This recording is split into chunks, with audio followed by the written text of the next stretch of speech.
Nagdurog sa dugo, sa balat, sa diwa.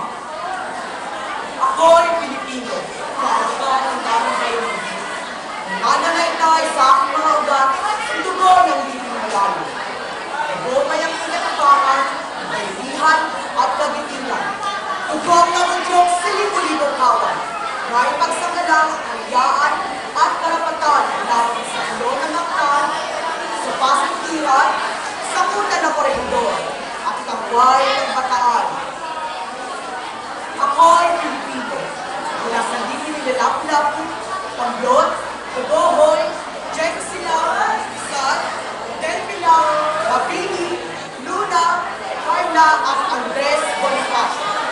Tagapagmana ako ng isang dakilang kahapon ng mariting na kasaysayan ng mahabang salaysay ng kabayanita, pagpapakasakit at pagkikilabang upang makatalagi ang isang malayang pamayanang pinagkikirahan ng mga mamamayang may pagmamali sa buong ay kapag at paniniwala sa katarungan at pagkapantay-pantay. Ako'y Pilipino, pagkatitig malayo, tatak ng aking bayan ang maging balato. Ngayon ang sa silang na sigat ng araw, ang laging kayakap ng bayan ko. Tatak ng aking kasatao, isipagan, at sa gisang ng marangal ng pamumuhan, sa pagbabanatang moto at pagpapatuloy ng pawis, sa marangal ng kagawa, sa malawak na bukili at mga parang, sa mga gulod, tulon at pagkukutan, sa mga ilog, gawa at karagatan, gusto si paghala ng iwing kaligtahan. Ako'y Pilipino, Pilipinas ang bayan ko. 7,000 pulong may napalaking dalampasigan. 7,000 pulong may dinamitan at pinalabughan ng lalong marangyang karingkan. Mga budol, ulod, bundok, mga lambak, ulog at tangway.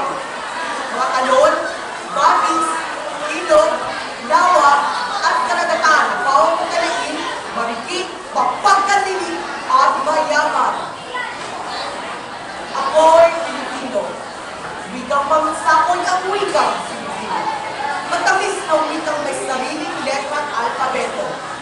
Wikang piniyaman at pinatamis ng bukong mga wika ng bayan ko.